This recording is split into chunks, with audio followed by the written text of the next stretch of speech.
for 32, almost 33 years. It's a great company. We've built it from 10 people not all that long ago to 32 people today. We continue to grow. We're hiring people all the time. If there's one thing that I could do, like before my time is up at Chapman, it is making sure that we've built a company that will stand the test of time. And my goal as the current owner of the company, or one of the owners of the company, is to ensure that we can pass the ownership of the organization on to the next generation of people coming up the ranks today.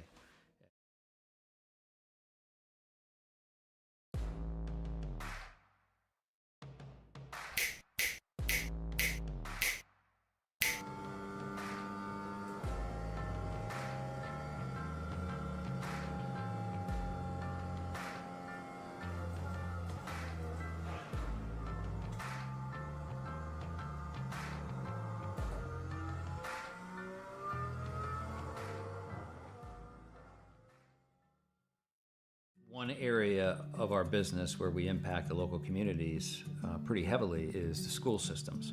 So we work for school systems all over the northern part of the state of New Jersey. We operate their water systems, their wastewater systems. We do a lot of their permitting and compliance work, and we ensure that the water that the kids drink is clean. We go out and do the sampling to ensure that it's not contaminated. And we also treat the wastewater that's being generated at a lot of these facilities as well before it gets discharged to the environment. So we are supporting the local community through supporting the boards of education and the local school systems. All About Bugs Tennessee Pest and Termite Control is all about family too. Our family-owned business has successfully been in operation in Sevierville and surrounding areas for almost a decade.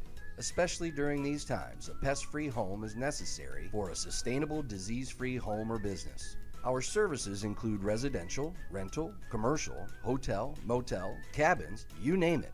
Free quotes and inspections for new customers, and most of our services are contract-free. Our All About Bugs Tennessee family is devoted to delivering the best possible pest control service with a friendly smile.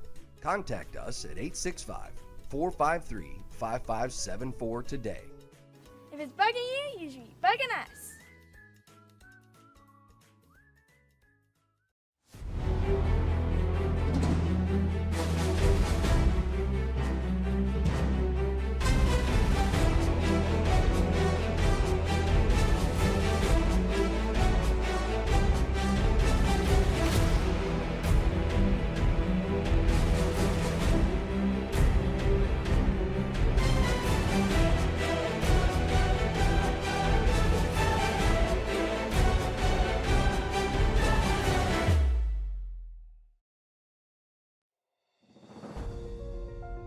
For the second time this season, the Cup Series visits the sandy beaches of Daytona.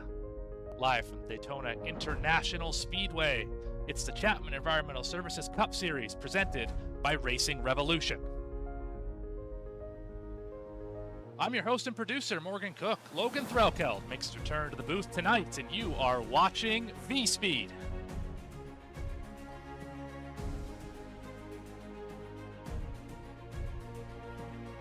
Here for a presentation of the KSX Racing Graphics 200 from the virtual Daytona International Speedway. Find Keystone Racing Graphics on Facebook for all your logo, paints, graphics, etc. Made custom for your wants and needs. Doesn't matter if you're first or last. KSX will make sure you look good so you can feel good and you can race good. Thank you, KSX Racing Graphics, for sponsoring tonight's event. But there's a big elephant in the room. It's called points. Playoffs right around the corner. 2 weeks away. Travis Gilbert called his shot at his home track last week in Michigan, and he's now locked into the playoffs. But the pressure has been cranked up for the drivers around the cut line. The task is clear.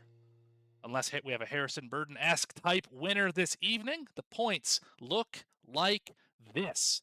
5 groups of drivers, your winners, and Tay McDonald, locked in. Don't have to worry about points. Race for the win tonight. Murphy, Orlando Jr., Erhardt, and Harrison, pretty solid in the points. Just don't screw it up. Loveland, Holloway, McGeorge, racing. You can race your way in on points. Everybody else, like Loveland, Holloway, McGeorge, you can win your way in. Bennett, Nail, Schaefer, and then there's other drivers like Ryan Stedel, Lowe, and Goya who have missed too many races to be eligible for the playoffs. That's kind of the stage that's been set here. We haven't even talked about the racetrack yet, which we're going to have our esteemed colleague Logan Threlkel tell us about the Daytona International Speedway.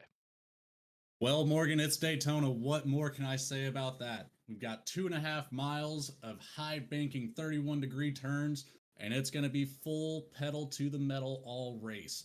You know, a lot of these guys, like you mentioned, do have to win their way in. Some of them can point their way in, but at Daytona, you know, plate tracks like this, it's anybody's race, and it's going to come down to exactly that. Who can hold out the longest? And if there's one place you don't want to have to win your way in, it's next week at Darlington. You better get it done right here tonight. This is going to be your last legitimate chance for a lot of these drivers to win a race this season. Remember when we were at Darlington last time, Element X Racing finished 1, 2, 3 and dominated that race. So I wouldn't expect to be any different next week. So this week, this is your shot. And we have a minute left until we get down to it. Let's have a look at the race analysis. 80 laps, half of the distance we saw Saturday night here from the high banks of Daytona. Pit road speed is 60 miles an hour. Tire sets available 5. I believe that's 4 laying, 1 on the truck, 3 green, white checkers. We might see a few of those tonight. Stage at lap 17, I believe, is where we are. And there's also a fast repair tonight. That's something we need to mention. That will change the way this race is run. You have a mulligan, so to speak. You can run hard in the first stage, make a mistake, and end up wrecking the car, bring it down the pit road, and they'll fix it right up for you, good as new, send you back out of the racetrack. Definitely changes it, doesn't it, Logan? It absolutely does. You know, there's not a whole lot of leagues that do that with the fast repair to avoid situations of overdriving, but, you know, it's Daytona. You're going to have accidents here, and it's always nice to be able to get back out on the track after you get caught up in something like that. That is for sure. But now it is time for your Coastal Financial Pole Award winner. Know your name, seen it all season long. How about Jeremy Burns, qualified on the pole here tonight? I think that's got to be like pole 12 this year or something like that. He has been out front a ton. But our mission at Coastal Financial is to provide comprehensive financial planning solutions tailored to each individual's unique needs and goals, with the aim of empowering our clients to make informed financial decisions and achieve their financial potential. You can find us at coastalfinancial.com or on Facebook at Coastal Financial. And once again, we thank you for being the season-long sponsor of the Pole Award. That is, once again, Coastal Financial. Now we're going to move on to the grid here this evening. Drivers are currently on the pit lane. Just talked about your pole winner, Jeremy Burns. Right beside him, Nick Alves, with I believe his best start of the season. He will start in second. Third position, Chris Nail, a driver who can really use a good run tonight. Trevor Keith will start in the 4th spot. Fifth position, Kyle Diaz. Talked to him pre-race. He is jazzed for this event. Grant Turner, the Talladega winner, will start 6th. 7th spot, Caleb Gilbert. He won earlier this year in Phoenix. Al Likens will start in 8th. 9th position, Jacob Sirkovich in the 18. Christian Bresnock rounds out your top 10. Up behind the top 10 in the 11th position, we've got Cameron King next to Wayne Lowe in the 34. Robert Rader brings it up in 13th next to Grant Thorpe. Frank Hughes Jr. in the 61 will take the 15th position next to Justice Murphy. Alex Forget Berube and Kevin Orlando Jr., 17th and 18th. Matt Robinson will take 19th, and Tyler Harrison will take the 20th spot. 21st this evening, Parker Johnston with a T in the 48. Good to see him back here on the racetrack. Jackson McGeorge, one of those potential point your way in drivers, starting 22nd in the 98. 23rd is going to be Sam Taylor in the 42. Carter Linz will start 24th. 25th, Travis Gilbert. Big win last week. Devin Hudgens to his outside, starting 26th. 27th, Michael Call in the 89, won earlier this year. Daniel Holloway, very tight points battle with Loveland, trying to get that last spot, 28th. And 29th, Christopher Berger. Beside him, Michael Bennett in 30th. Last couple of drivers here. We got Joe Joya in the 17 and 31st, next to Christopher Schaefer in 32nd. Trevor Erhardt will be in 33rd, next to Brendan Richardson in 34th. And that is your grid here this evening. Let's get trackside as we're rolling 3 and 4 right now. There, the cars on the screen. 80 laps here at Daytona. And this is going to go a long way to clarifying who is going to race for a championship in 2 weeks in Atlanta. And who's going to still be on the racetrack, but with not as much to race for. Burns going to pilot that 9 into the restart zone. And we're green from Daytona. There's not many better sayings in NASCAR that you can say, Morgan.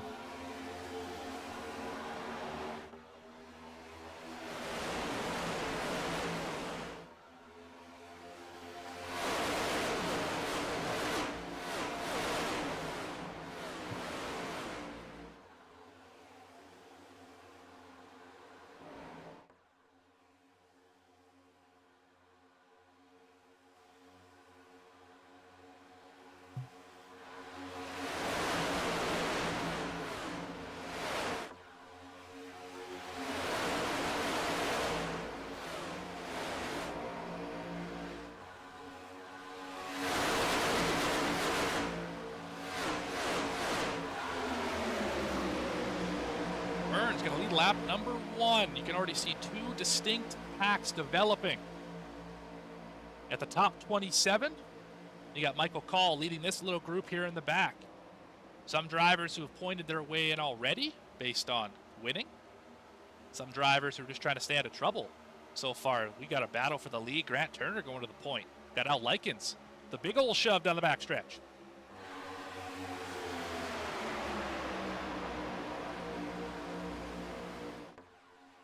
A lot of drivers up here that could win their way in. The 40. We got the 00, 24, 26. That's just in the top 10. Morgan, do you dare try to pick out a driver to win this race today? Not at lap 3, I don't. No, we got, ask me in 70 laps and maybe I'll give you a little bit better answer. It's way too early. We know there's a stage somewhere in this race. We're going to have to see kind of what drivers do around there, who flips the stage, who's safe and gets the points, who's aggressive and maybe pits early with a group of cars to try and flip it. You know, there's a lot you can do here at Daytona to try and get an advantage for the end of the race. And also, you got to talk about the big one at some point in this race. Probably going to have a caution with 5 plus cars in it. Hate to say that, that's just the way this kind of racing goes, especially if we're going to be as too wide as this the rest of the evening.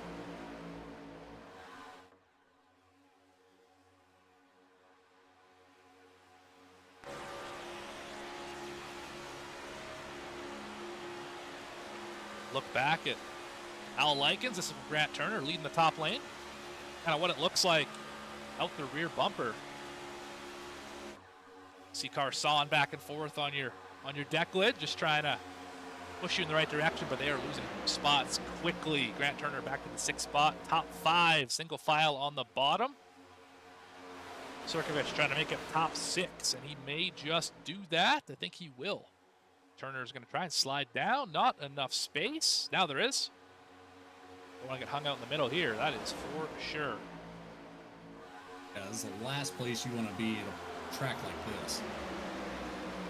Now with the side draft and how aggressive it is in these cars, definitely do not want to be in the middle. You get all that air from both of the spoilers of the cars on your outside into your rear fender, into your rear wheel wells. Yeah, that's going to pull you back very, very quickly. We might have a bit of action here. Wayne Lowe dropping back, says he doesn't like what he sees. Going to hang out the back of this field. He might, in fact, lose the draft, fall back to this other group led by Travis Gilbert. They are about 4 seconds off the pace right now. You got Call, Berger, Richardson, Erhardt, Hughes Jr., Joya, and Robinson in this group here. I will say, though, for being this far back, you got to be more organized than that. Single file it out. Maybe you have a chance of catching back up. You don't want to fall too far behind, especially if it's going to run green. But Burns leading out front. Seen him kind of all season doing this. No matter what the track is, road course, half mile, mile and a half, everywhere. This dude has just been unreal this season. There's a look at the... I was just going to say, to touch on that group in the back, it's not a bad idea whatsoever to hang out, let things unfold, especially having that stage break at lap 17. It's very early in a race like this, so I like the strategy behind it. Hey, every driver's got their thing that they try and do here. Some, like Burns, want to lead. Some want to hang out behind the pack like Lowe was. Some want to be way out of it like the rest of those drivers that we just saw, that group of 10 in the back. And we see Burns there, got the Dale Jr. jacket on. He's fired up for this one. But look at the top side go. How about Nail and Bresnock? There's a ton of momentum up top. Yeah, they shot to the outside. Reminiscent to the white flag lap this past Saturday's race. To the top side, shoot by 2-3 cars. Nail's going to lead that one. And if I'm not mistaken, that 88 could use a W here tonight.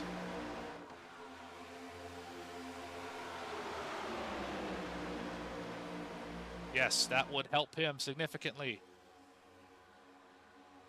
I have some of these names written down on my script up here in case we get into a situation where I'm not exactly sure, but I believe Chris Nail does need a win to get into the playoffs, and I believe he's eligible if one were to happen tonight. Dude, that is dangerous in the top side. Just about saw the Bresnock right hooked into the outside wall. Just about saw it again right there. Dangerous pushes early at Daytona. Just barely 10% through this race, and we're seeing a lot of movement entirely through the pack. Agree with you there, right on board with Carter Lenz. I know he's going to love this.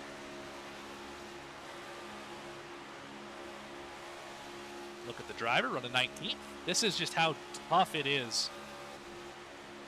See, that's Diaz down at the bottom, Fruity Pebbles, trying to get out of the way.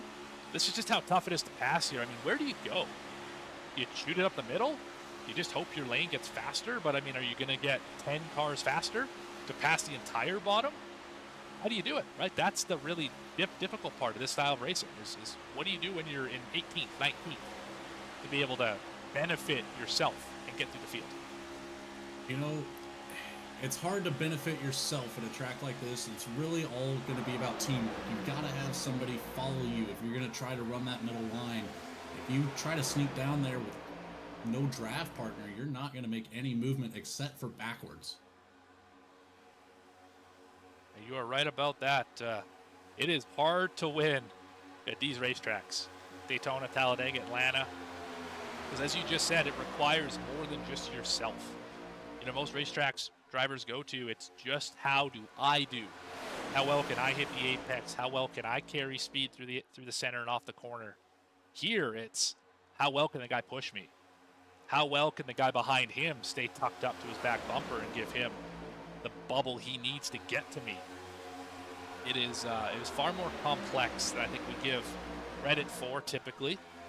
And iRacing does a really nice job of kind of showing us and letting us feel what it's like to drive these race cars at a track like Daytona. 3 wide here. Oh no. See at the middle of your screen. Bresnock got stuck in the middle and he's going to go backwards. And talk about getting left out to dry. Teammate's going to help him out. Jackson McGeorge, try and give him a push.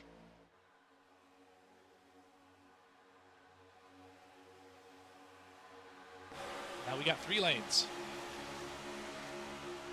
And back to 2.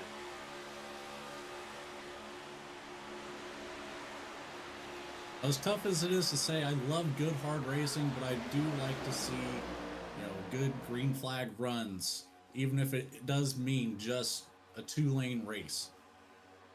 Heck, a two-lane race here is incredible. And then, of course, in the ending of this race, we'll see definitely moments of 3 wide and potentially moments of 4 wide. Yeah, absolutely agree there. It's gonna get wild, but we're still a ways away from that. We are, though, only 5 laps from the stage. This time by Chris Nail leads. A lot of drivers want those stage points. Gonna help them out significantly. Let's have a quick look at the points. While we think about that, Kevin Orlando Jr. currently running second on the top side. He wants those points, clinch himself a playoff spot if he were to leave here plus 50. Same with Erhardt, Harrison, Murphy. Those guys still trying to point their way in. Loveland would love points. I don't think he's here tonight. That's going to be tough for him. Holloway and McGeorge want those points. It's going to be interesting here come the end of this stage.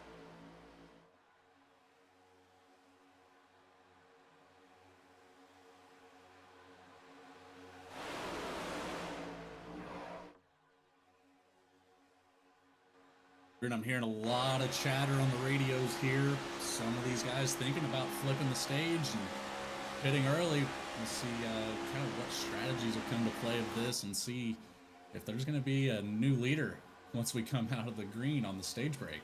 So we've used that term a few times, flipping the stage, and we're not talking about a McDowell or a Barry here down the backstretch. Why don't you explain to us, Logan, what is flipping the stage?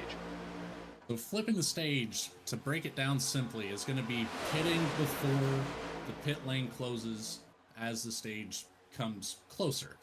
So you get yourself an advantage of staying out on the track while everybody else comes down pit road.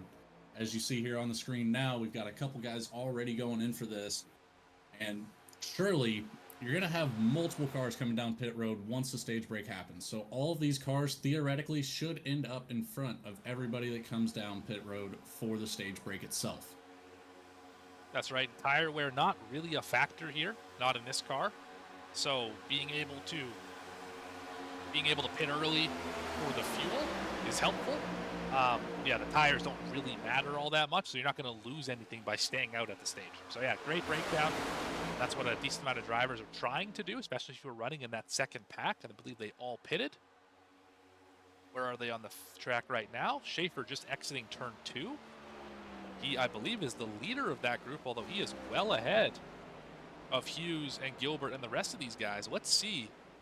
Where is Harrison, your leader? Where does he cycle out compared to these guys? He's going to be real close to that group, and look how spread out they are. That is not beneficial. Not at all. I feel like they got a little bit too far behind this main pack, and they're going to risk going a lap down before the stage break comes out. Yeah, if you're this car we're catching up to, I think that's Richardson, better block like your life depends on it, because it kind of does right now. Because I think your race just about went up in smoke right there, coming to the stage, timed it 1 lap wrong, because this is the stage. Maybe the next lap here. Yes, lap after this one. But look at this big pack of cars that we're coming up to. 5 of them. Bump by the 27. What's that? That was a big bump by the 27. Kevin Orlando Jr. there. We've gotten to the pushing and shoving time of this race here at the end of the stage. Raider, big moves up 11, pushing his teammate. Neither of those drivers need a win, but I can guarantee you they both want to win. Coming down to the checker, the green and white checker for stage 1. Raider's going to put the moves on him. I think he's going to win that stage. Yes, he does. Rob Raider going to get the point. I don't know if they do playoff points for winning the stage here, but if he does, he just got one. Otherwise, 10 points for him. Help him catch up to Burns just a little bit in the regular season championship. And the good news. Sorry, go ahead. I was just going to say that could very potentially be huge for those 10 extra points there. Definitely could be. Driver who went a lap down, Brandon Richardson.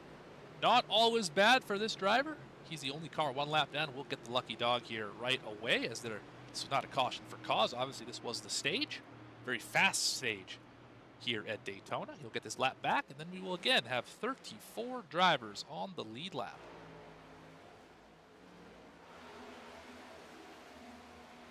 So, stage 1 complete, 18 laps in the books, working 19 right now. We saw a fair bit. We saw a lot of 2 wide. They were never single file completely. We saw some drivers flip the stage. We saw some drivers hang back.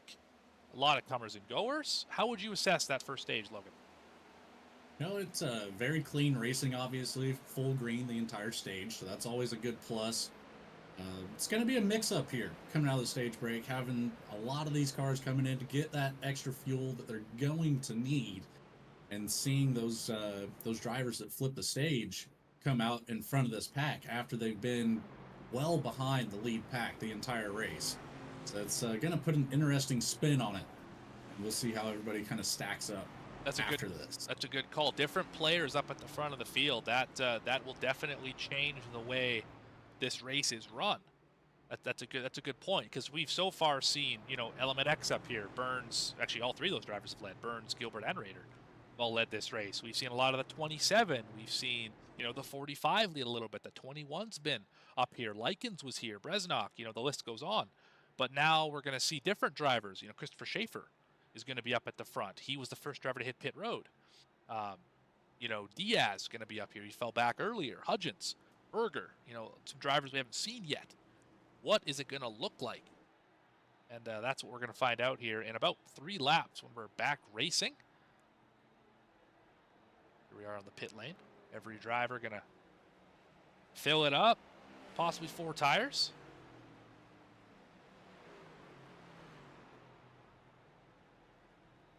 Some doing fuel only, it looks like.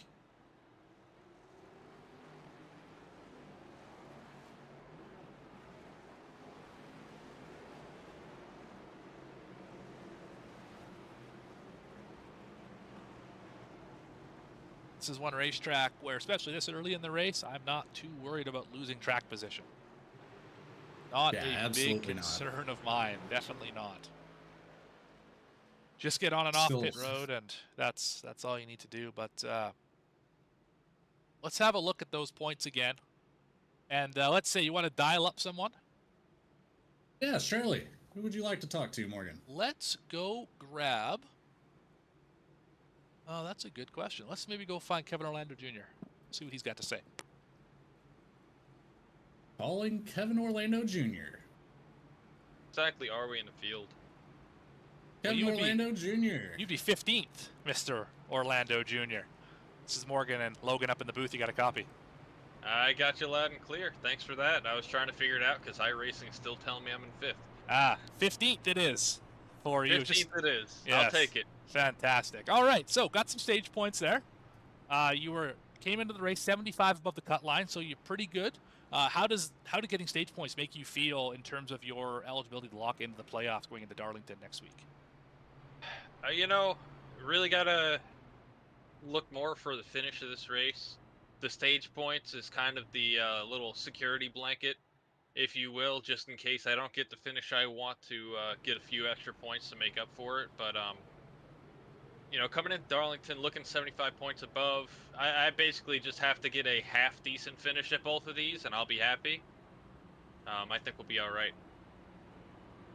Right on. Well, what do you expect for the last 3/4 of this race here down to the checker at lap 80? I'm expecting a big chunk in the middle of the race to go green, some green flag pit stops, and then maybe 1, maybe 2 cautions late in the race as people get antsy. We'll have to see. If we're that spread out, which I doubt we'll actually get that spread out, we'll probably end up with like 2 separate big packs. So we'll still be bunched up and people getting antsy at the end, so we're probably looking at least 1 caution. But either way, it's going to be about, making sure we're in the right spot, not killing our fuel, and not killing a car. Speaking of fuel, one more question for you. What do you have for fuel mileage out here? Getting just over 20 laps in the draft. So it's going to be looking like probably 2 stops from here, but we'll see. Caution's going to change the whole strategy, so. Awesome. Well, thank you for your time, Kevin. We'll put you back where you were, and good luck on the rest of this race. Thank you. That is your 13th place driver, Kevin Orlando Jr. Thank you for taking the time to speak with us. Let's break it down. Front of the field, Michael Call is your leader. Daniel Holloway in second. Chris Nail. Chris Berger is fourth. Christopher Schaefer. Holy cow, all the Chris's up at the front here. Running up here in the top 5 as well. Rounding out your top 6 is Rob Rader. A lot of these drivers stayed out at the stage because they flipped it. Rob Rader, the first driver to hit the pit lane and come off of the pit lane. One of those drivers, I should say. Here we are. Pace car is off. Field in the hands of Michael Call. Oh, we are wrecking in the back. We are green at Daytona. Cars blinking all over the place. We are having issues here. Not sure who that is on the top side. Rather interesting. Somebody is just gone. Is that Travis Gilbert? Caleb Gilbert. That's who it is. The 54 is all out of shape here. And that broke up everything. That was not ideal timing for that kind of an issue to happen. Suboptimal is a great way to put it.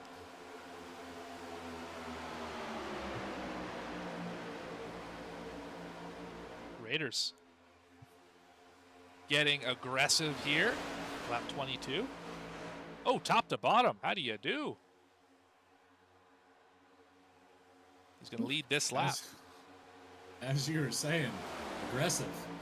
Yeah. My goodness.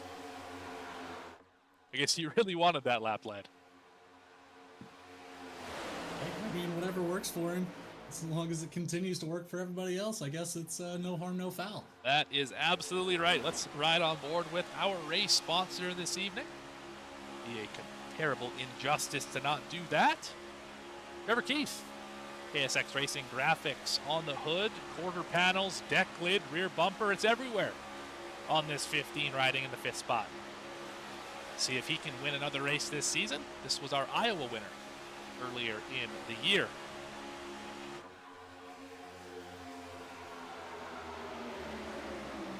I thank him and all the sponsors so far this season who have put their hard-earned money up for this league to bring the racing to you here on V-Speed. Appreciate them, every single one of them.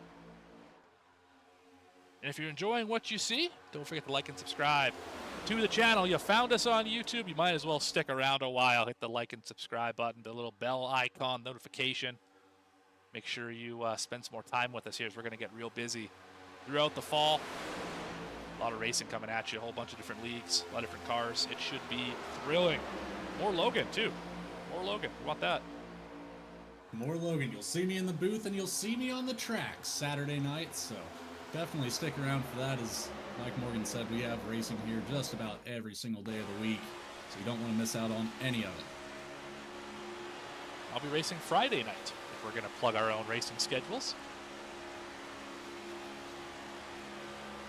Big pushes here on the top side. Oh, a little offset, though. That's not what you want. You can see it kind of checks up that entire line. Cars 3, 4, 5, they're all out of shape now. You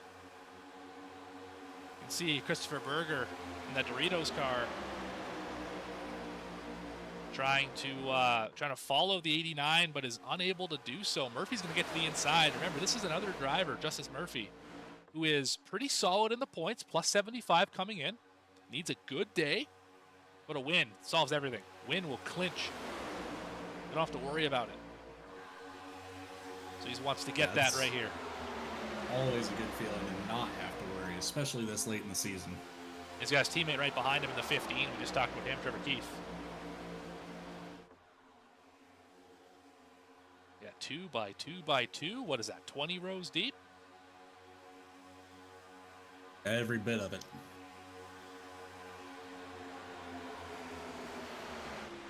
Driver a little further back in the field. Still pretty solid on points. We can say that a lot tonight.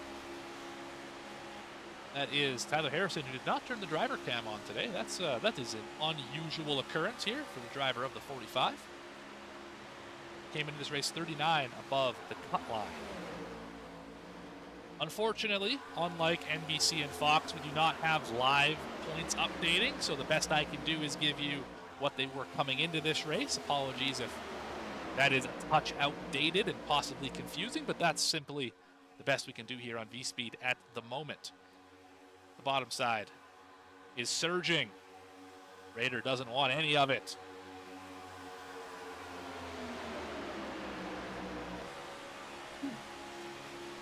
Got some 3-wide action towards the back of this group.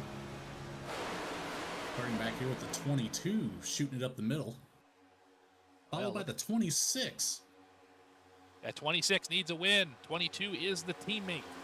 Won last week. I think we've all seen that now, but if you haven't, what a thrilling fuel mileage finish. Blinker in front of him. Oh my goodness, Carter Linz. I think we're going to keep it locked right here. We don't know where the 66 is going to be. Going to fall to the back here. That's a wise choice.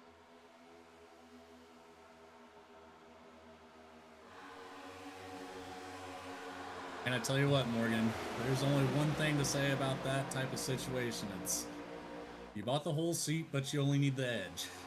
That'll really get you to almost standing up whenever you see situations like that unfolding. Yeah, you definitely, that's the worst thing. This is the worst track, this Talladega Atlanta, the 3 worst tracks to have a blinker around you because you can't just drive through them. You can't act like they're not there because they still are there, but they're also not giving you any draft because they're not in the session. So you're in a kind of a weird predicament where you got to get around them, but how? You can't get to the top side. There's cars there. You got to go to the middle, hope he doesn't wash up, because you can't see him. It's a very difficult situation for these drivers. It's even 10 times worse in the corners like this because you can't expect them to go below the double yellow like we saw Carter do on the back stretch. You can't do that in the corners. That's right. Yeah, if you go down there in the corners, we almost saw the 41 do it there just a few seconds ago. That is that's a good way to end your day because you can't turn down there. There's no banking. You'd slide up the racetrack, collect the whole field. Right on board here from the 41 in the gyro cam. See how banked these corners are. Flatten out right here. Pretty amazing how this racetrack is designed. First one of its kind. Built back in '59. There's 3 wide for you. Oh my goodness, we're wrecking. Oh, that's Schaefer. Big pile up. Schaefer is in it. So was Chris Nail. We're going to have to go take a little look-see there. Right on board with the 23. What happened? First caution of the night. So here we are down the backstretch. You can see we're forcing 3 wide. We just got 10. Yeah, just was not clear. I think that's all that really was. And then, oh, the 22 spun as well. 4 jets in it. Oh, yeah, big damage. But again, fast repair. Remember, breathe. Fast repair. It's okay. Absolutely. We It's will okay. see all those race cars back on the track. That's for sure. That is a plus side. But from the 8, or if the 88, how about? Let's have a look here. So you can see he's already on the bottom. Nothing he can do more. And yeah, Schaefer, I don't think, realized he was not clear. He was close, but close is not going to cut it in this situation. Drives off the nose of the 88 and obviously back up into the outside wall. Unintentional, of course, but simply a racing deal, just one driver not clear of the other.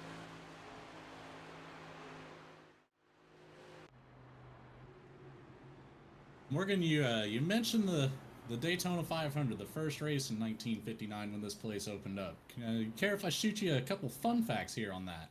We could even probably play trivia if you wanted to. All right. Well, if you want to play trivia, how many fans were in attendance for that first race in 1959? Way to give me that layup. I have no idea. That's a great question. I'm going to go with a balmy 13,000. You're a lot closer than I thought you would be. They were at a steady 40,000 fans in attendance for the first Daytona 500 ever. That's pretty impressive. And now, since the remodel of this grandstand section, I believe completed in 2016, don't fact check me on that, please. Now we can house over 100,000 fans here. Yeah, impressive big, stuff. Big upgrade. Here at the World Center of Racing. If you've never been, absolutely a bucket list item to go see. Even if it's not a race, just to walk on the racetrack, be able to feel how aggressive the banking is, and this place is not as wide as it looks. I've been here, fortunate to be here once on a vacation, and it's steep and it is narrow, only 40 feet wide from that yellow line to the outside wall. Yeah, it's not a whole lot of room for 34 race cars to be on track at the same time. Absolutely not. I thought you were going to ask something like, who was declared the original winner, or, you know, who actually won the race? But no, let's go straight to seating capacity. Well done. Well done. Hey, seating capacity is a very big aspect to me. It's one of those things that I always try to hit on with these tracks. Here's one for you. Who was declared the original winner of the first Daytona 500? Man, you know, I respect it. I'll take the punches. Johnny Beauchamp was that driver. They finished 3 wide. Lee Petty, Johnny Beauchamp, I forget who the other driver was. They were offset 3 wide, as Bradley loves to call it. And they were all driving white cars.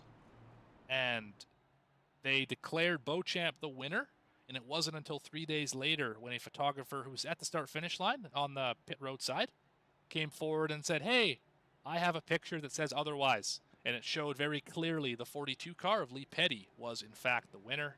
They reversed it a few days later, and Lee Petty goes down in history as the first Daytona 500 winner. It's some pretty cool stuff there.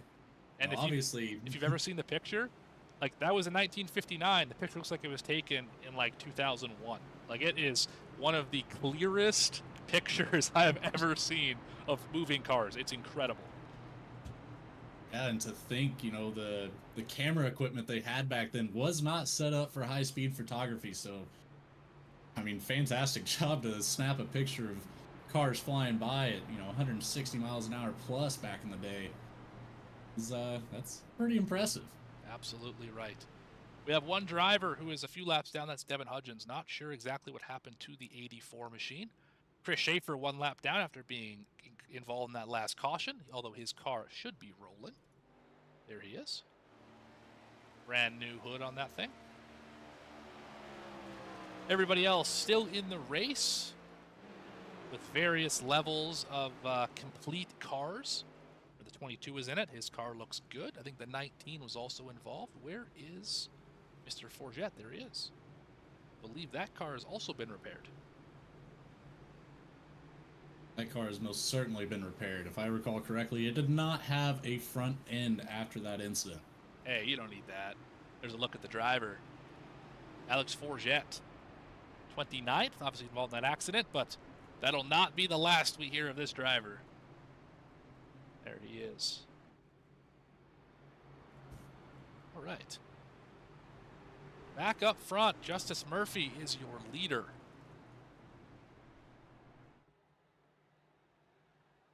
Holloway to his outside. Could use the points, could use the win. Both those drivers. Back green here at Daytona.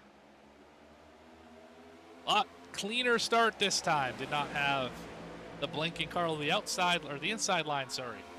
3 cars back, lagging back a little bit. Michael Call. See what he sees.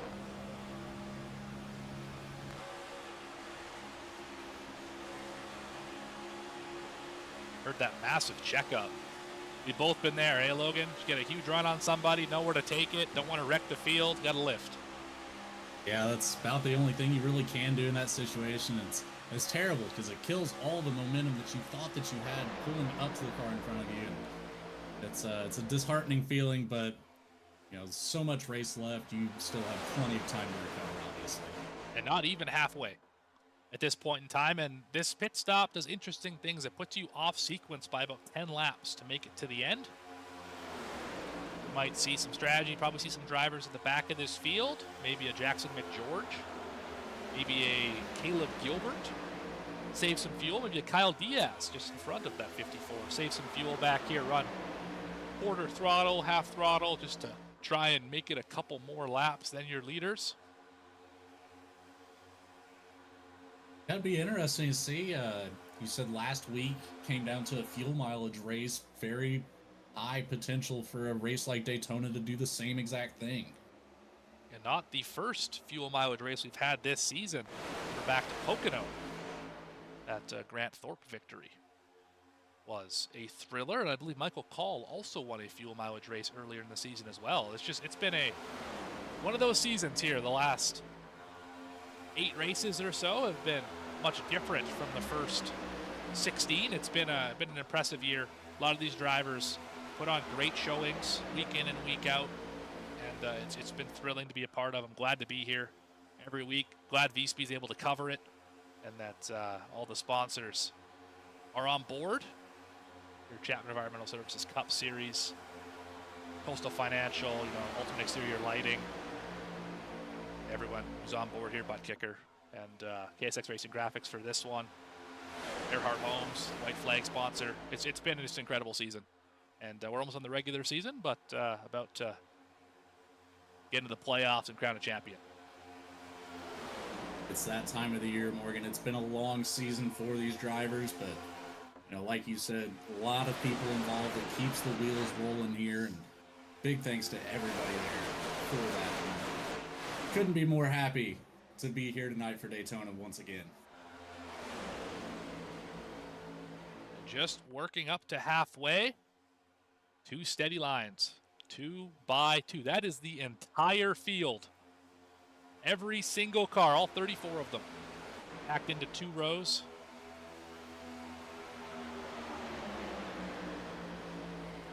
Nobody can get away from each other. Front 2 have been in lockstep this entire race. Entire last run, I should say, the 21 and the 12. Cirkovich out here trying to maybe move out of the way for Parker Johnston. Is that what I'm potentially seeing back here? Hard to say. There's a lot of chatter on the radios right now, but it very well could be. Just don't see that being the smartest move at the moment. Are we showing beef? Is there beef on the radio? No beef yet. No beef. We'll see about that after everybody's been through their fast repairs. Currently a fast repair update. Travis Gilbert, 22, has used 1. So has Frank Hughes Jr. in the 61. There he is. As well as Christopher Schaefer, Evan Hudgens, Alex Forget. Those are the drivers who have used the fast repair tonight. Everyone else still has 1 in the bank.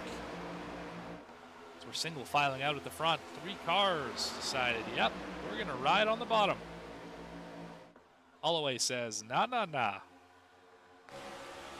to go with the lead here. Out of turn 2 with a lot of momentum there. How about it? Just when you think it's going to calm down, settle out, move like that happens, you get a run off the corner, and boom, back to 2 wide, the entire field. That was rather impressive to see the 21 4 car lengths back from Justice Murphy, coming out of 2, halfway down the backstretch, back being door-to-door with him. And you've noticed this, you've raced here enough, especially in these cars, to know that when you have about 5 cars, you can run the bottom, and the bottom is definitely faster. Because you don't have those big checkups that spring throughout the rest of the field, and that you're running the shortest distance.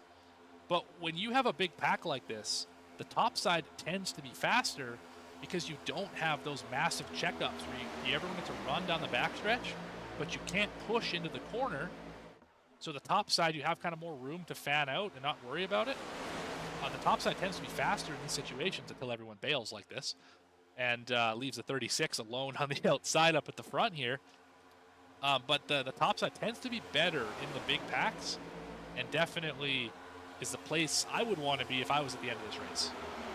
And just like we saw there, I mean, even though they tried to leave the 36 up there by himself, it ended up benefiting him, as he is now leading the race, Christopher Berger. Erhardt as well. That driver started 33rd today. There's the 41. How about, I thought we were going 3 wide on the top side. Not the case, but Lycan's going to go to the lead here. How about you, Al Likens? Coming from that 53 of Robert Rader there. A few familiar names lined up on the top side. Travis Gilbert, Rob Rader, Caleb Gilbert. Cars 3, 4, 5 on the top. Vader now on the bottom, naturally. Trying to get the third position. You think he's going to get it here? Driver we haven't talked about yet today, Michael Bennett.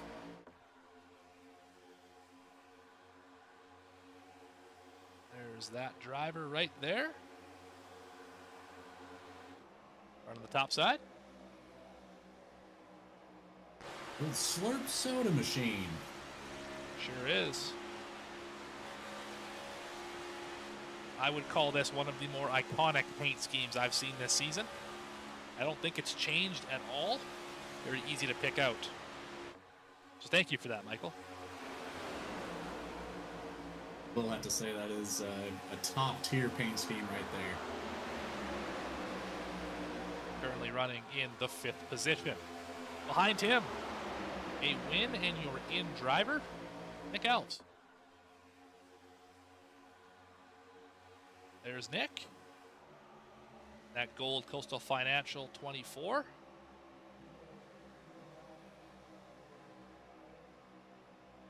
Once again, another top-tier paint scheme with that one, too. Another one that has not changed all season long. This one has been the same since Daytona back in February, if I'm not mistaken. He runs 8th, and a win here would definitely turn his season around. Keeps freezing up a little bit there on the driver cam, but that's okay. Well, I'd much rather it be the driver cam than the car on the track. That's true. That is very true. Much rather be the driver cam than the stream itself. Those are less than ideal. We had that happen. I don't remember where it was earlier this year where it had to completely refresh everything and technical difficulties, but not the case here today. Al Lyken's getting the push of his life on the bottom. This is how you do it. Well, keep in mind here, yeah, there's not a whole lot to see at a track like this, a heavy drafting track. You know, it's all about just staying on the bumper.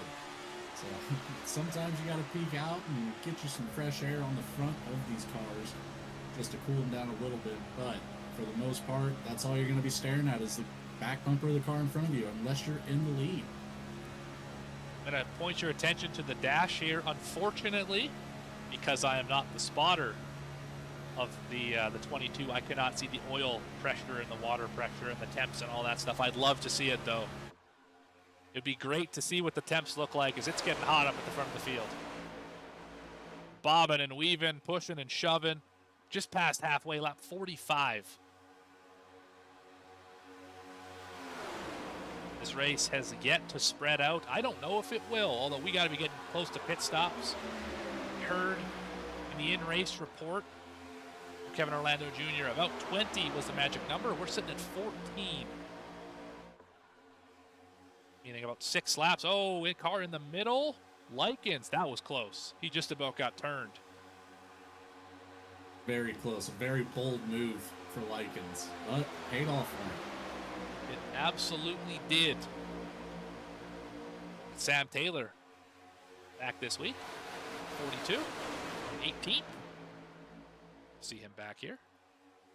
I believe he has missed too many races to be eligible for the playoff. Should he win here today, could be wrong about that, but don't believe he is eligible. Good rebound. Christopher Schaefer, still a lap down, showing the car's got some speed. Getting hooked on the side, if I remember correctly. That was, I believe, the sponsor at Atlanta earlier this year. Very early in the season. Maybe he made the trophy for Daytona. I don't quite recall. Definitely been a race sponsor a time or two. So glad to see them getting some more screen time. There they are. 23 machine. Up front. Gilbert doing his thing. Lykens, huge push from Raider. Gilbert leads the lap. Side by side into one.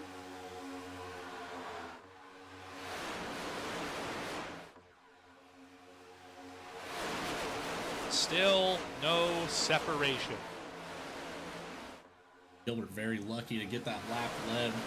Right before that, as we were talking about the temperatures of these cars, the 93 Cameron King heard him over the radio saying that he was needing to get some fresh air. He was getting a little hot back there behind the 22. So got lucky, fell back into the draft, and got him that extra lap led. Lycan's going to have a huge run out of turn 4 here. So you're saying there's a joke to me about the fireball on the hood? Is that what you're telling me? Hopefully not. Hopefully we'll avoid any fireballs on the track today, but That would be ideal. certainly we'll see some sparks towards the end of the race. It also helps that iRacing hasn't implemented fire yet. One thing that we don't have to worry about from the safety of our sim rigs is spontaneous combustion. I don't know, they could add a new dynamic, like the rain update. A pyrotechnic simulator. Let's not give many ideas. Huge pushes here at the front. Oh, Lycans, that was dangerous. Can't get on the left rear quarter. Somebody will turn him right around. That will be day over for a lot of this field. Especially drivers like the 22 who have used the fast repair already. But also, look who snuck into second. The teammate of the 22. Kyle Diaz needs a win. Look at the points again. You'll notice that 26 not on the page at all. Means, and he's been at every race this season, one of the few drivers to do so. Means he's going to have to win and get in. This is the great place to do it. You know, it is rather impressive. Earlier we saw the 22 and the 26 working together towards the back of the pack. 24, 25 cars deep. And now to be 1 and 2. You know, a little over halfway through the race. They're sitting in a great position. We'll see how they come out after this pit cycle. That's true. In fact, I believe the top 4 drivers, going back to my point, but you're right, working the field has been incredible for a lot of these drivers here tonight, including the 84 and 93. But I think those top 4 drivers, all in the frame there, I think they're all winning in drivers in the playoffs this season. I could be wrong about that, but that's, well, other than Gilbert, obviously, who won last week, but Diaz, King, and who's the other one there? Hudgens, I believe, are all, well, Hudgens is also 7 laps down. I believe they'd all be winning you're in if they were able to get there. King's going to hit pit road. Anyone going to go with the 93? Yes, Chris Berger. But that's it. I don't know if 2 is enough. I think you need 4.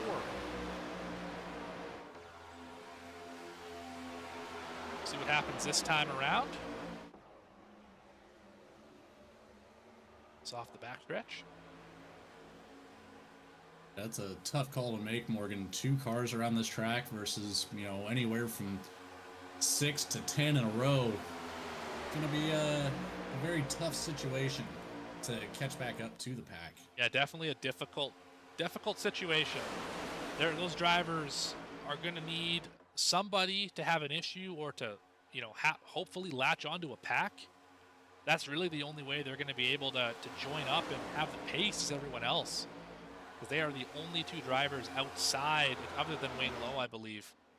There's Wayne Lowe. Outside of this group, right? There's Berger, there's King, and there's Wayne Lowe. So those 3 could hook up and make something happen. But the next driver is 37 seconds up the road, which is actually just right behind them. And that is leader. Sounds like we're going to have a lot of cars coming down pit road this time by, Morgan. We are off of turn 4. There's a whole bunch of them. You said it. Oh, look at that land rush. Was 5 that 6 wide? Oh my goodness. And somehow they all made it. That's unbelievable. Could not have orchestrated it better. Yeah, that was impressive. Let's see how. See some guys taking tires, some with fuel only. This is interesting here. I wouldn't be taking tires at this point in the race, because you might lose this draft. Here's this big race off pit road. This was not a caution, folks. Green flag stops. That was a whole mix of different strategies. I saw a lot of cars taking 4, some cars taking 2, I think we're pitting and again a here. lot more just Big taking group fuel. right here heading pit road. I think we're going to miss pit road for some of them. Maybe not. Oh, I thought it was close. That was a really wide entry here for Jackson McGeorge. Another driver who could use a win. Make it into the playoffs. I believe Parker Johnston probably can make it in if he wins. He might be right around that cut line for missing too many races. Not exactly sure.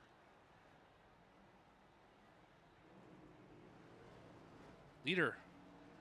Is that man right there? Now it's that man right there. Grant Turner. We got Wayne Lowe on the outside.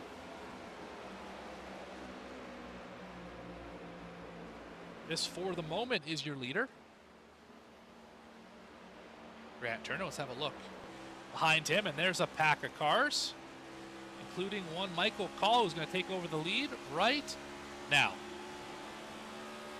So efficient for the first pack that pitted.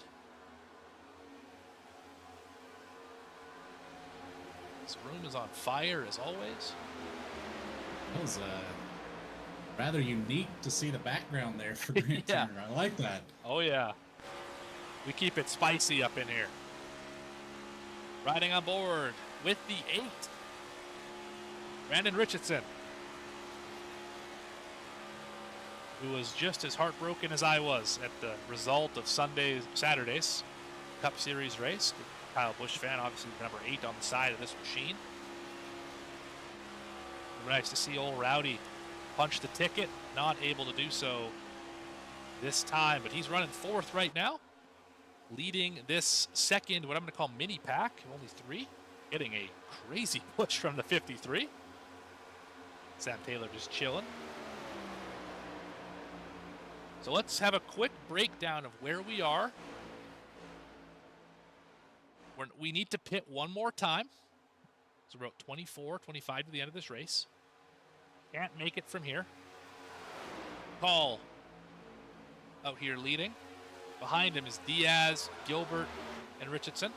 Richardson obviously in that second mini pack, like I said, top 3 on an island. 3 seconds back to this group of 3. Rader and Taylor following behind the 8. Then we have the big pack. 7th on back, and they are hungry and they are fast. Some of the fastest cars on the racetrack right here. Led by Nick Alves, driver who could use a win here this season. See, they're catching Wayne Lowe, who's tagged onto the back of that group of 3. Wayne is unfortunately 1 lap down, joining Christopher Schaefer, although he is ahead of Schaefer, which caution would have come out. Lucky dog for the 34.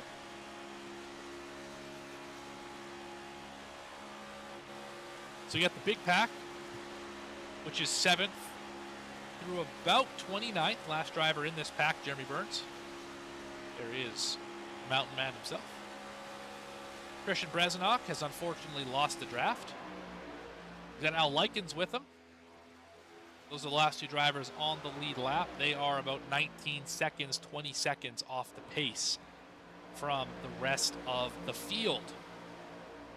And then Wayne Lowe, Christopher Schaefer, and Devin Hudgens are the drivers 1 or more laps down. Hudgens has got 1 of his laps back as he's currently leading the old-fashioned way, right in front of the 22, who is currently the race leader.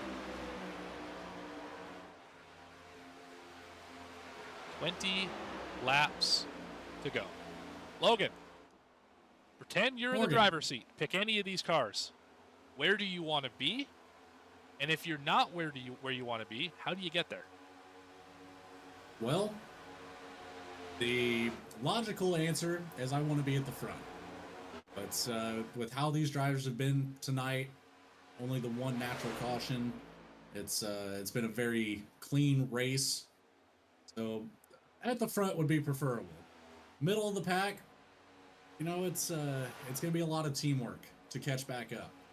They've got a huge lead up here versus just this island of 4 cars here.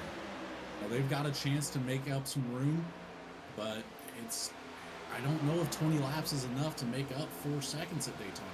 Especially Now, granted- since they're about 8/10 slower than the lead pack of 3. Considering you said that we are going to have at least one more, well, just one more pit stop, preferably. It's there's not a lot of time to make up any ground, really. At the back of the pack, it's looking bleak. You need a caution. You need some luck on your side. Stack things back up, and then you've got a chance. There goes Christopher Schaefer there on the bottom. Yeah, so to break it down lap time wise, the front 3, Gilbert, Diaz, and Call, running about 46.5s. The next 3, Richardson, Rader, Taylor, 46.9, so about 4/10 slower. Then this big group back here, 47 threes, so significantly slower. Almost a second slower than that first pack. You got if you're gonna get it, you gotta get it right now. You gotta get single file. You gotta catch up.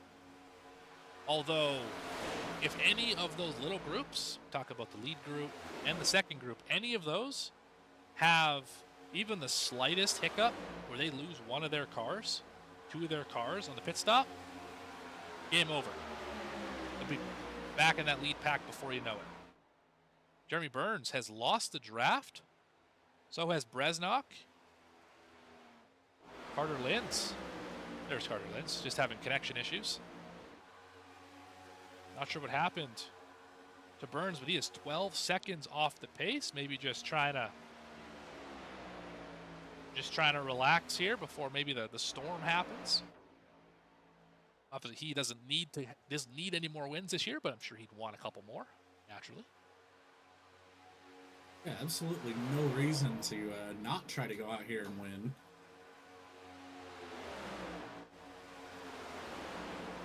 And I said he'd get back up towards the front, and there he is. Alex Forget, P11. In the 19. There's the driver. Fellow countryman. Showing he can super speedway race down on the Floridan beaches.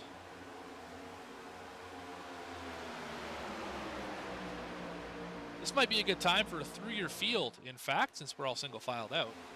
Probably one of the only times I'll get to do that. Travis Gilbert, your leader, pushing the lap car of Devin Hudgens. Kyle Diaz is second. Michael Call in third. 2 of those drivers have wins. The one in the middle does not. Rob Rader now leading this second group. Got Sam Taylor pushing him.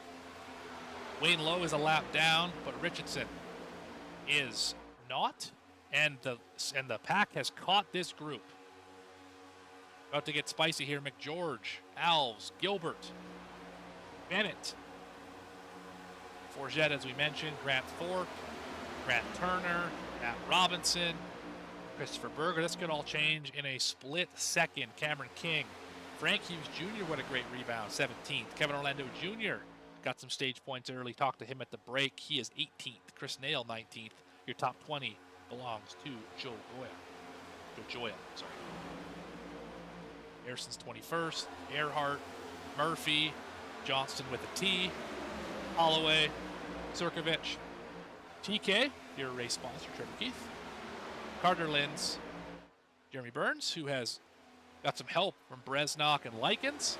Those are the drivers on the lead lap. Wayne Lowe, 1 down. Schaefer, 2 down. Hudgens is 6 down. Something happened to the 22. To go back and figure out what it was. I just saw it happen on the telemetry. Let's go figure out what it was. So there he is leading. And oh, he got... Did he blow it up? I think he did. I think he blew it I up. think he overheated it. That was a drastic slowdown. Yeah, he's got 300 RPM. That is not stellar. Yeah, too hot pushing the lap car from the lead.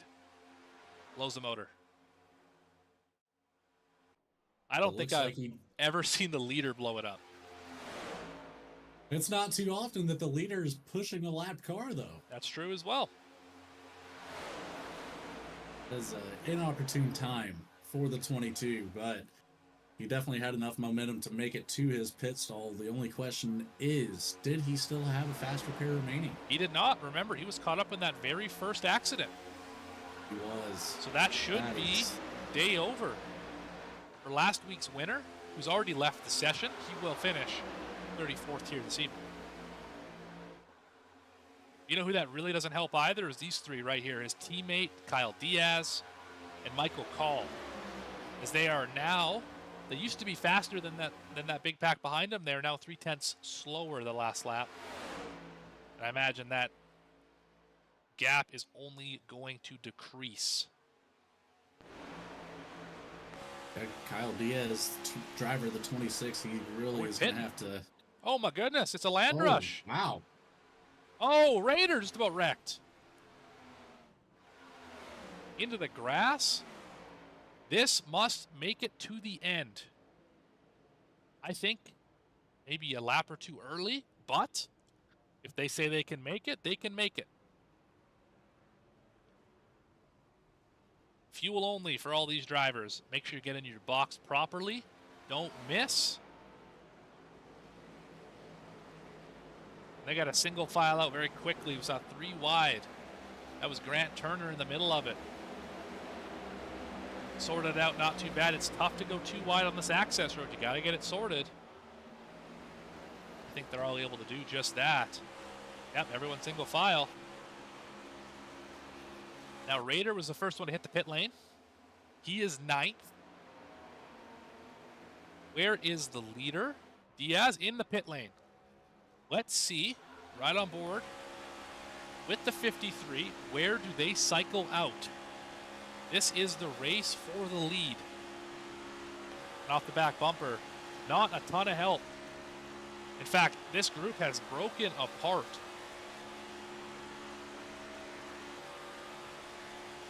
There you see drivers coming off the pit lane. That's Christopher Berger, this green car. Going to clear him easily.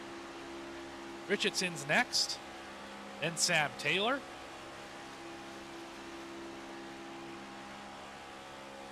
We're going to blend right in front. But don't look now. Jeremy Burns, who I believe still has to pit, definitely does. Kyle Diaz is still 3 seconds up the road. Caught up to the back of Nick Alves. Something happened to this 24 as well as the 54. Potentially a speeding penalty. They have definitely lost the lead group they were part of and dropped a lap. We're going to tack onto that. The driver of the 54 and the 24 both spent well over a minute in their pit stalls. Yes, I would have to agree. A speeding penalty must have been at play there. We did see a massive rush into the pit lane. Yeah, definitely.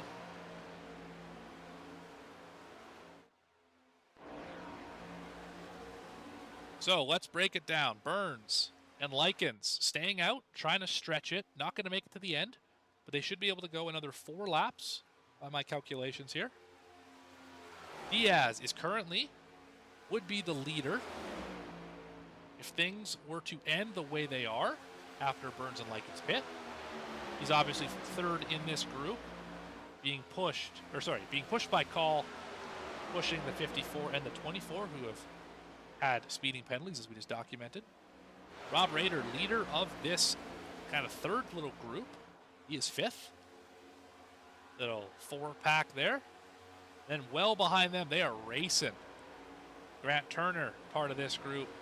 Robinson leads it. They're 2 wide, and they are inefficient right now, is the way I would describe this group, is they're almost breaking away. Just about. And a few stragglers a little farther back here.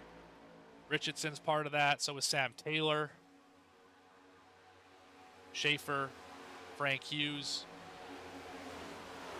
Frank Hughes Jr., apologies. Those drivers all tag onto the back of this one, but curious to see what is Burns going to do What is Lycan's going to do? And can the pack catch Kyle Diaz? It's interesting that Diaz still has such a commanding lead to that second pack of cars. I don't know how accurate this information is, but I'm showing him almost a 30-second pit stall visit. Yeah, I'm seeing that for most of the field here. Seems to be about 25 seconds on the pit lane, 6.6 in the box, which makes sense. Usually a pit stop here is about 30 seconds, so that tracks. But yeah, just an impressive stop. He must have really got to pit road well. Obviously didn't have as many cars to navigate. Was able to get it there efficiently, get off pit road, probably even more important. We'll get off pit road efficiently, get the power down, and get where he needed to go very quickly.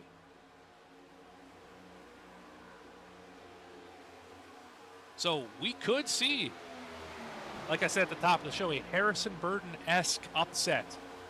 Kyle Diaz been here for every race so far. Might go back-to-back to the teammates. The top two are going to pit right now. Give the lead back to the 26. Oh boy, this is getting interesting. Under 10 to go here at the World Center of Racing. We're taking a quick commercial. I'm kidding. We're not going to do that. Could you imagine, Logan? That'd possibly be the worst thing you could do as a producer. The audacity to go to a commercial at this stage of the race. We're not going to do that. We're going to stay right here.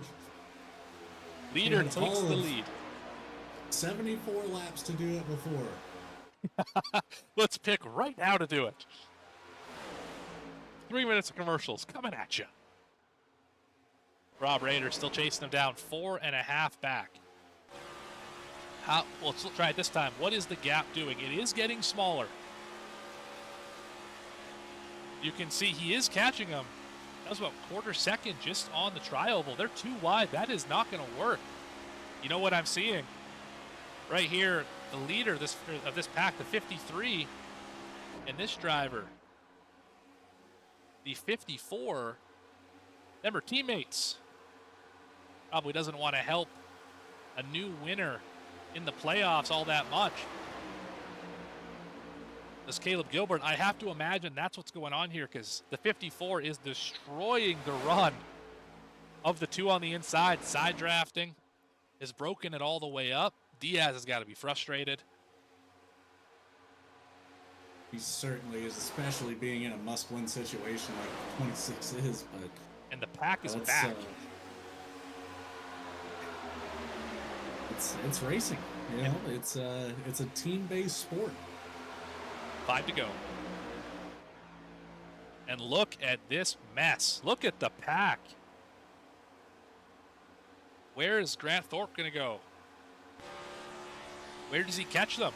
Do they block when he does catch them?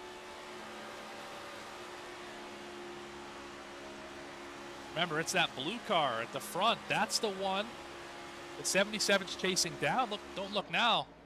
Orlando Jr. Gonna drive by 4 cars to the inside. That 27 could use a win. Doesn't need one, but could use one. Oh, he's gonna get stuck behind the lap traffic. Give the advantage to the outside lane. Outside into the wall is the 41. They're blocking in front.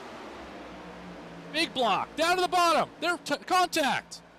Great save by the 77. Call said, no, you're not passing me now.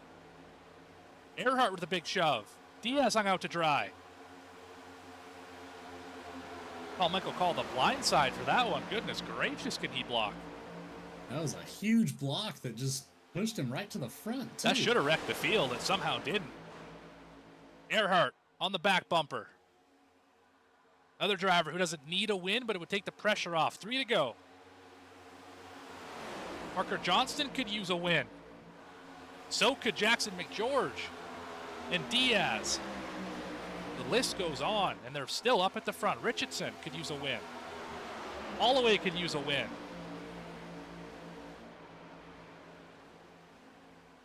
Look at this. We are moving and shaking at Daytona. 3 wide further back. Big compression on the top. hazy day here in Daytona. Oh, he got turned. Great save. He's still wrecking. They're around. That's the whole field. No. Oh, that's everyone. That's We got the cars big one. wrecking. Yeah, it's over for a lot of those guys. Fast repair. That's good. We only got 3 laps left. Oh, man. Michael Call turned in front of the field. Kyle Diaz involved in it. Let's go have a look here. Yeah, look at that left front. That's not the way it's supposed to go. That thing's supposed to turn. I'm not an engineer, but that's supposed to roll a little bit. Yeah, it's certainly turning. Let's It's just not doing the rolling part. Let's ride on board here. See what we can see. All right, so we're pushing Michael Call.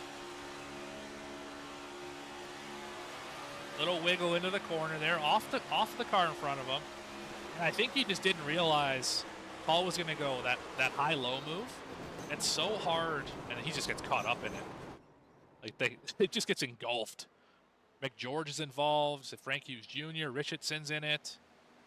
Looks like the 24 got some damage. Let's go back from this camera here. Let's see what we can see again. Yeah, see, he goes down the racetrack, then he goes up, down, up, and right there. If you're the leader, you got to hold a steady line. I mean, you got to be right around that black seam there, so the guy behind you knows where to push you, because you can't follow, you can't chase the car in front of you. That doesn't work. That's how you wreck the field like this, and a lot of drivers involved. Let's maybe ride on board with a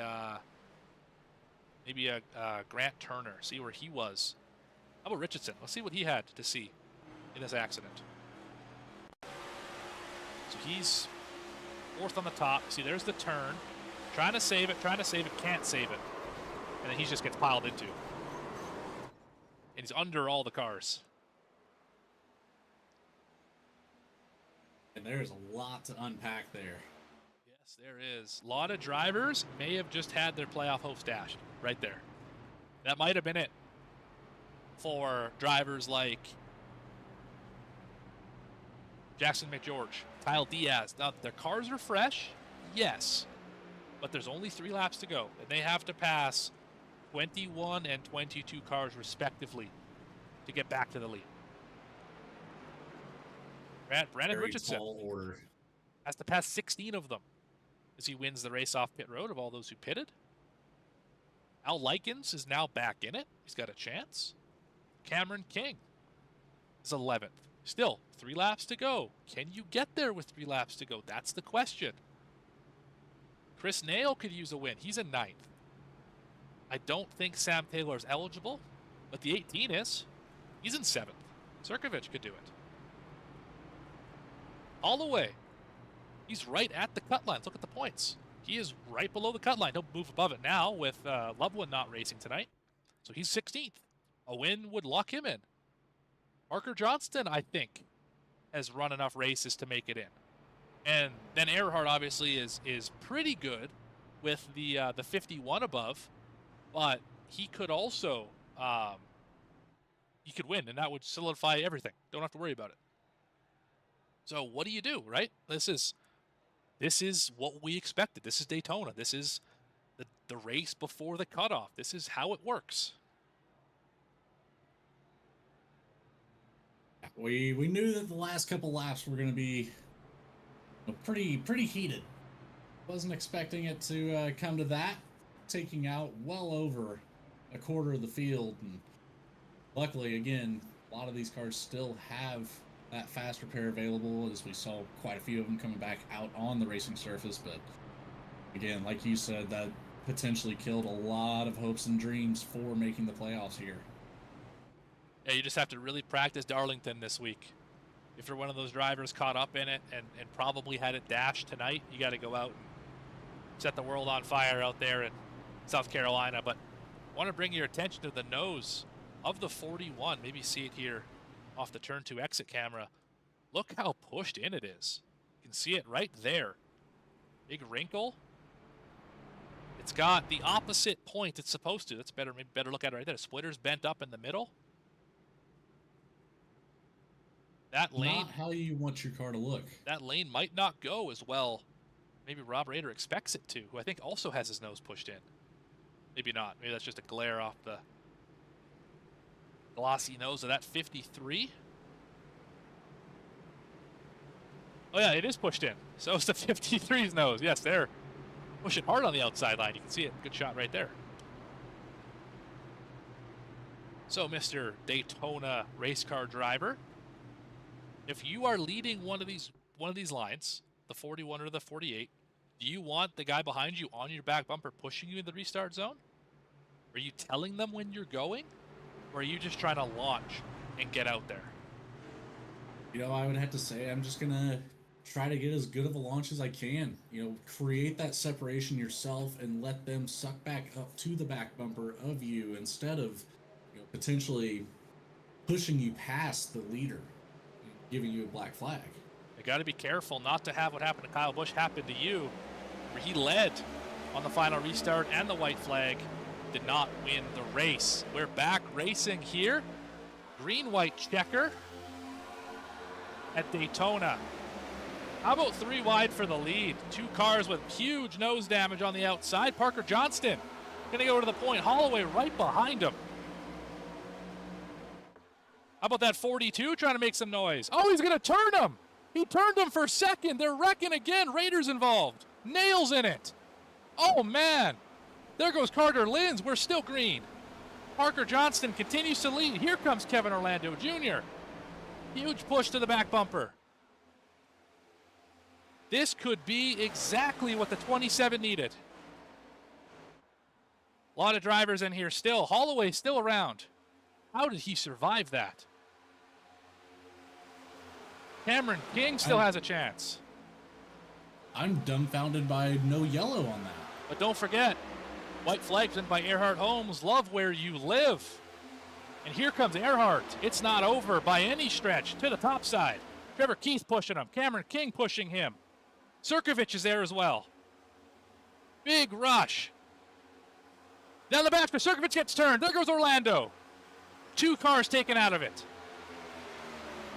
Parker Johnston. He's at the 15 behind him, 93 right behind him. 3-car battle for the win. Who's it going to be? Off at turn 4. Johnston leads. No move from Keith. The winner is Parker Johnston here at Daytona. Wow. Wow. Wow. I'm just speechless. How did that happen? Let's see if we can go back and find that replay of the 53. I think who we saw it best from.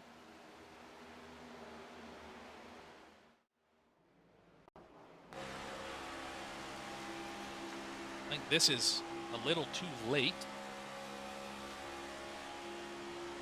Back a little further here. There's a good shot of it. All right, this happened on the backstretch of this first restart here. Or this Greenwood checker, I should say, the first lap here. Goes to the top side. I don't know if Erhardt and Rader realize they have so much damage on the nose. Big block by the 41. And then we saw that Taylor just kind of into the side of the 21, trying to side draft, just missed a little bit. A lot of drivers trying to get through there, nails in it. Saw Diaz work his way through. But that's how it works sometimes, I guess, here at Daytona. But there's your winner. Congratulations, Parker Johnston. I'll have to confirm if that gives him a playoff spot or not. We're going to interview him after. We're going to make sure we can see if he's in the playoffs first before we interview him. Don't want to get that wrong in front of the internet. That would be awkward. But we're going to go take a quick commercial break here. We'll be back with the results and how this impacts the playoffs right after this. You have been watching the Chapman Environmental Services Cup Series. KSX Racing Graphics 200 here at Daytona. We'll be back in just a few. So Chapman's been around for 32, almost 33 years. It's a great company.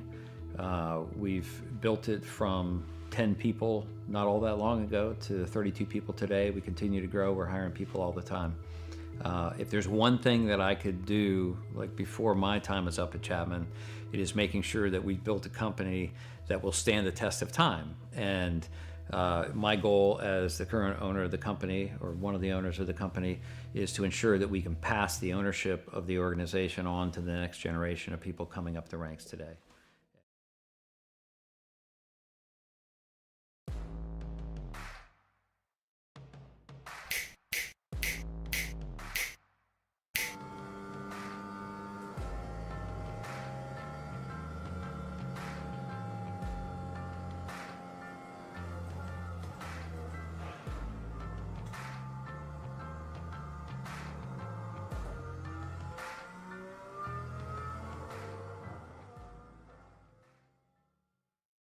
One area of our business where we impact the local communities pretty heavily is the school systems. So we work for school systems all over the northern part of the state of New Jersey. We operate their water systems, their wastewater systems. We do a lot of their permitting and compliance work, and we ensure that the water that the kids drink is clean. We go out and do the sampling to ensure that it's not contaminated.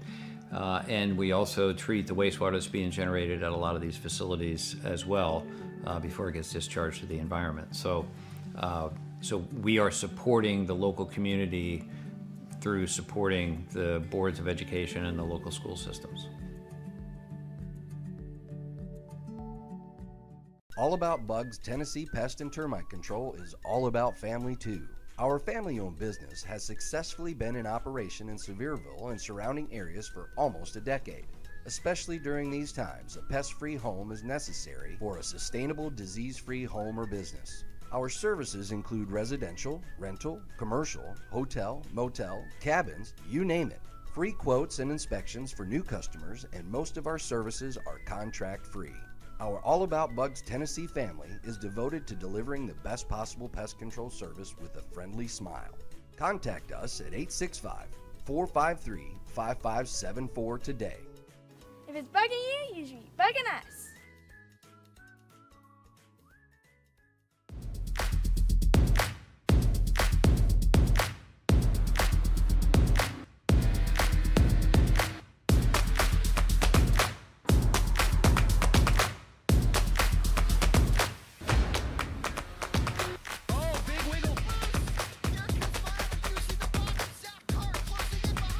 And here comes Milo, big run out of 4. He's going to be there. Tristan Martin's there. Cannot count out to 37. Oh! The ball gets burned! Cabot, where did he come from?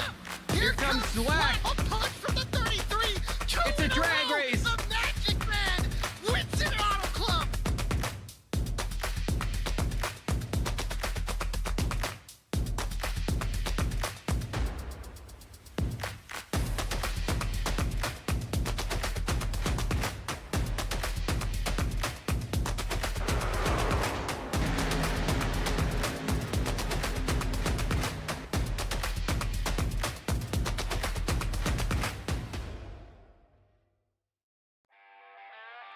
Back here on V-Speed, just concluded the KSX Racing Graphics 200 from Daytona. Here's how it went down. Parker Johnston with a T launches his way into the playoffs with a big win here. A clutch win in the 48 machine. Trevor Keith going to finish in second spot. Cameron King comes up 2 spots short of what he needed to get his way into the playoffs. Alex Forget, I said he was going to get up to the front, didn't I? Finishes in the 4th position. Daniel Holloway going to finish in 5th, a few spots short of what he needed, although good points day for the driver of the 21. Erhardt, he had to do. Richardson, good run, up from 34th, finishes in 7th. Tyler Harrison, solid points day, 8th position. Michael Call going to finish in 9th. Al Likens, from the back to the front, he will finish in the 10th spot. Back in 11th, we've got Diaz in the 26 machine. Murphy bringing up the 12th in the 12 car. Robinson will take home 13th. Jackson McGeorge will take 14th. Berger in 15th. Gilbert takes home 16th in the 54. Grant Thorpe in 17th. Robert Rader takes home 18th. Chris Nail will take home 19th. And Carter Williams will round out your top 20. Finishing 21st, Michael Bennett definitely had a better run than that going. Caught up in a late accident, finishes 21st. Grant Turner, 22nd in the 39. Jeremy Burns, the one the pole led part of this race, finishes in 23rd. Sam Taylor, side draft gone wrong on the backstretch, relegates him from 3rd all the way back to 24th. Sirkovich caught up in that incident as well. He finished 25th. Joe Joya finishes 26th. And Kevin Orlando Jr. was up at the top 5 on the last lap. Second to last lap, finishes 27th, matching his car number. Wayne Lowe, first driver, one down in 28th. Frank Hughes Jr. in 29th. And Christian Bresnok finishes in 30th. Finish up our field. We've got Alves in the 24. Schaefer in the 23. Hudgens in the 84. Travis Gilbert bring up the back of the pack in the 22 car. Obviously, blown motor for the 22 kind of ended his day prematurely. Unfortunate, had a fast car and was leading the race when the motor let go. We're going to get down trackside. We're going to chat with our third place finisher here tonight. Let's get Cameron King up here in the booth. Cameron King, Morgan and Logan up in the V-Speed booth. You got a copy? Yes, sir. How you guys doing? We are doing just fine. Great run tonight, first Appreciate it. off. I mean, just a phenomenal drive. Had a real shot at winning this race there at the end. Why don't you tell me a little bit about what it was like that last restart, and maybe even just before that, what you were setting up, and what that last restart was like, and how you were able to avoid all the carnage?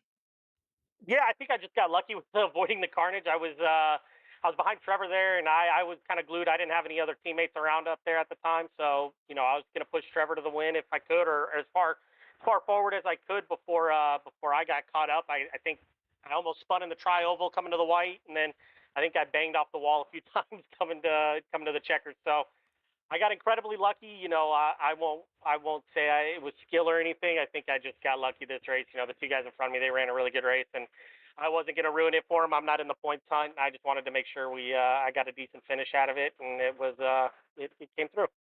So I guess it answers the next question. You weren't racing for the win. You wanted to race to help TK get some more points and move his way up the seeding ladder, as it were, because he's obviously got that win earlier in the year at Iowa. So playing good teammate tonight, how difficult is that to say, I'm not going to go race for my own race. I got to race for somebody else's race?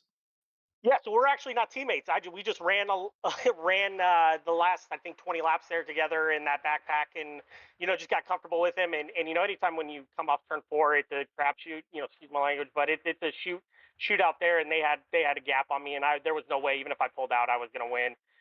So I just stayed in line and kept pushing. Like I said, I have missed enough races to where I wouldn't have, even if I did win, I wouldn't have qualified for the playoffs. So I didn't want to take a chance of ruining someone else's race or ruining someone's season by, potentially, knocking them out. So I was probably being a little bit more conservative than I normally am. But, those guys working up front there, I worked with Trevor for, like I said, 20, 25 laps there at the end. Really smooth, really good, easy to push and easy to work with. So not teammates, but definitely was a teammate on the track, I guess you could say today.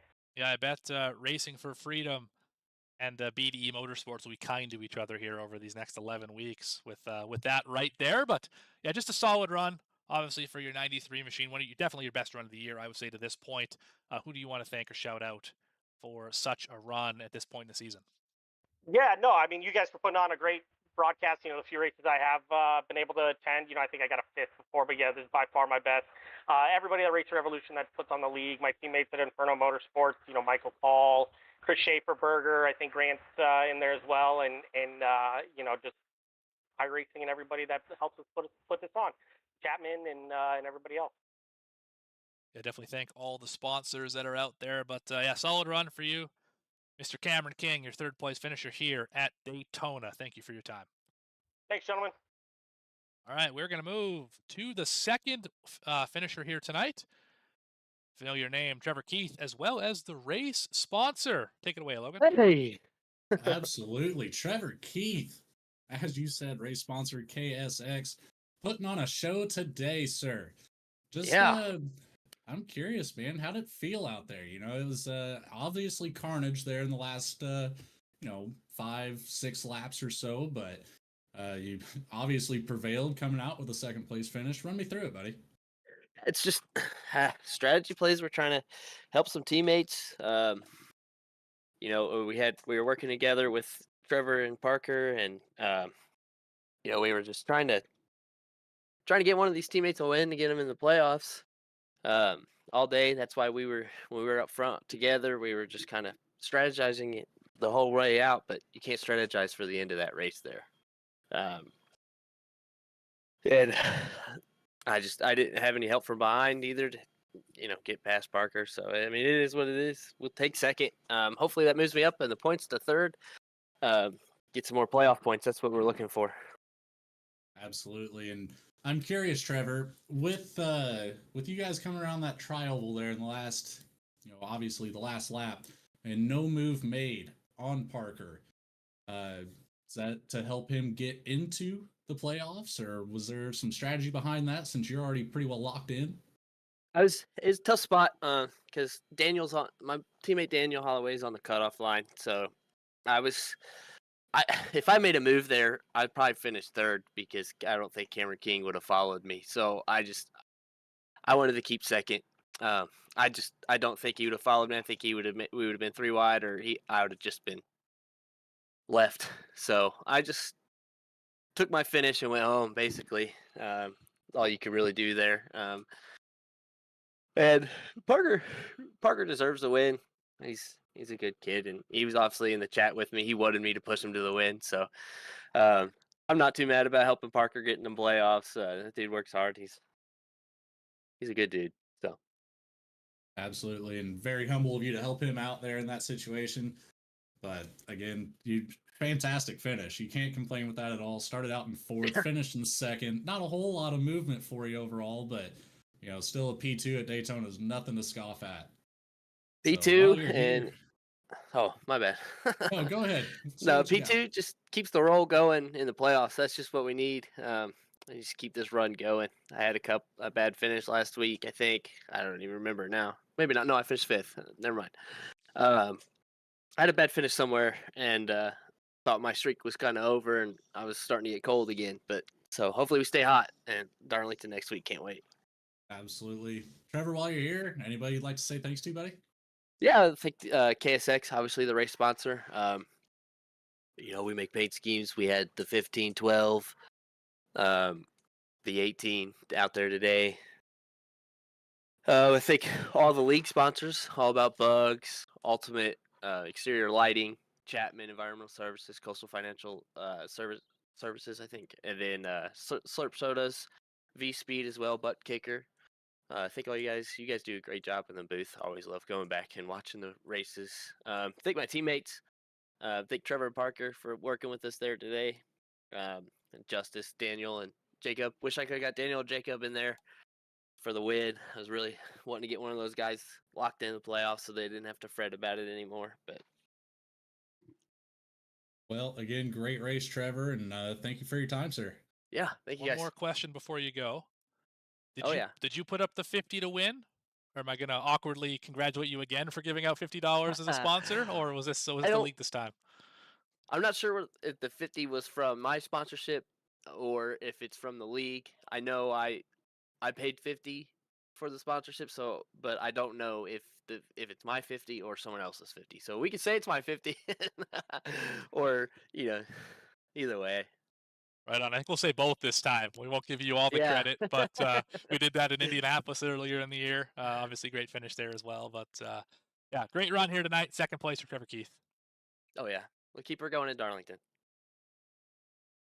All right. And with that, we're going to move to our race winner,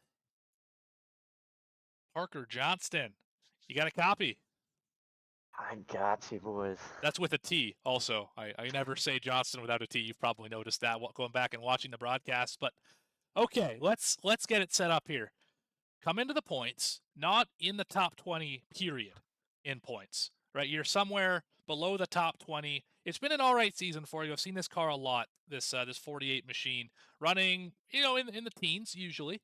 And you come to Daytona thinking, I have a chance to make the playoffs, all Harrison Burton style here this weekend. You get down to it, and you are where? Going into that, right before that final restart, where are you on the field? Well, I'm a little nervous because I mean it's Daytona, anything can happen. Um, oh, thanks to my teammate Trevor, he kind of helped me out. Um, I'm speechless. First oval win too, so Right on. awesome. That's an important one at Daytona. This was one of my first oval wins, so I feel that. I don't think Logan's won anywhere, so he's still looking. That is He'll get so rude of you to say that. it. He'll get it. He'll get one. He'll get there eventually. But just a phenomenal run there at the end. What did you do on the restart? Obviously, you saw behind you that that accident. I think you were leading when Yeah. Taylor and Holloway had their contact on the backstretch. At that moment, are you thinking, I got this, or what's going through your head? I was just praying for there not to be a caution because if there was, I wasn't gonna make it on fuel. I would have had to come in and pit. Um, I'm happy there was no caution there. Yeah, I bet. I didn't even think about that. I didn't think about the fuel mileage at all. I'm looking at the stint. Yeah, 15 laps on fuel. You were part of that top 6, all in that same kind of area. Everyone else had pitted 3 laps previous at the end of the stage there. So you got there by strategy. So that was a brilliant call on your part to get the position and hold on to it. I mean, just a great run there at the end. Yeah, what do you want to say? I mean, this is your time. This is your spotlight. What do you want to say? I just want to say, damn, I'm in the playoffs. But no, I want to thank my teammates.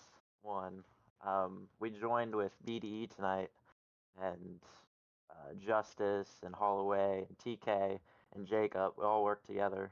Also Trevor, and I mean, yeah, I'm speechless.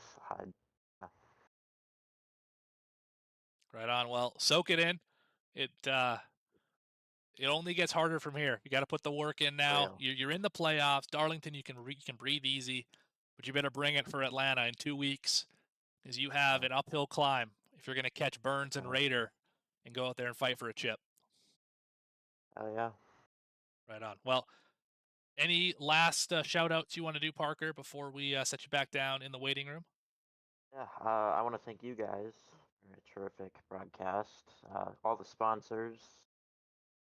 Number one, my parents, grandparents. But one thing of all, Trevor, DK, for pushing me to that win. Right on. Well, thank you for your time. That is your winner for the first time this season and the first time on an oval, period. Parker Johnston with a T in the 48. Congratulations, sir, and we will see you next week at Darlington. Thank you, guys. All right, your winner. Incredible stuff. Terrific rebound. And, I mean, he needed the win, probably worse than any driver in this field, and he got it. He went out and called his number, put it on his back, and got the win. But that's going to do it here for us. Chapman Environmental Services Cup Series, the KSX Racing Graphics 200 here from the Daytona International Speedway. Any final thoughts, Logan?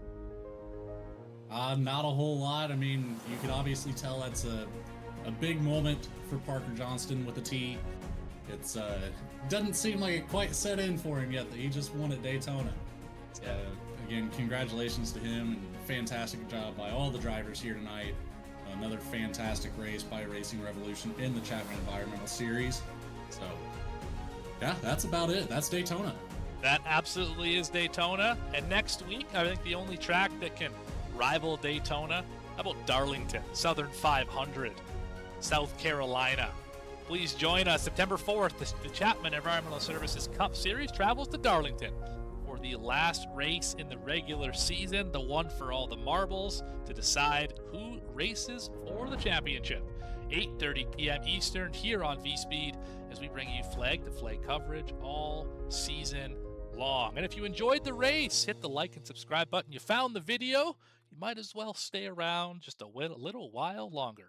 Don't miss a single race. We have more content throughout the week, and it's going to be a busy fall. We're going to have lots of racing come September and October. You're not going to want to miss any of it.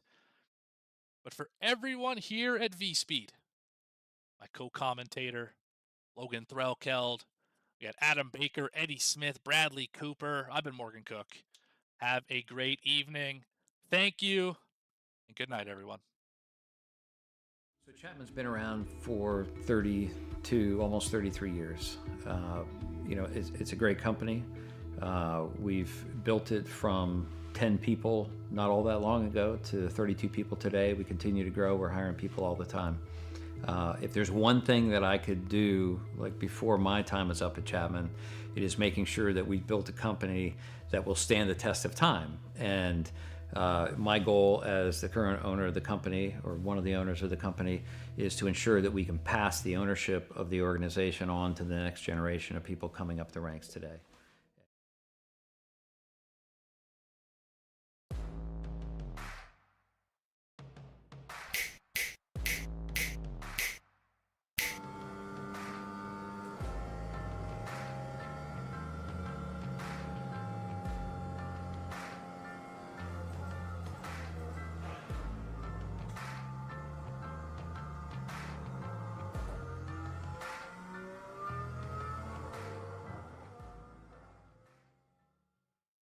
One area of our business where we impact the local communities pretty heavily is the school systems.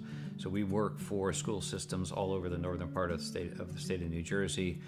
We operate their water systems, their wastewater systems. We do a lot of their permitting and compliance work, and we ensure that the water that the kids drink is clean. We go out and do the sampling to ensure that it's not contaminated. And we also treat the wastewater that's being generated at a lot of these facilities as well before it gets discharged to the environment. So we are supporting the local community through supporting the boards of education and the local school systems. All About Bugs Tennessee Pest and Termite Control is all about family too. Our family-owned business has successfully been in operation in Sevierville and surrounding areas for almost a decade. Especially during these times, a pest-free home is necessary for a sustainable, disease-free home or business. Our services include residential, rental, commercial, hotel, motel, cabins, you name it. Free quotes and inspections for new customers, and most of our services are contract-free. Our All About Bugs Tennessee family is devoted to delivering the best possible pest control service with a friendly smile. Contact us at 865-453-5574 today. If it's bugging you, you should be bugging us.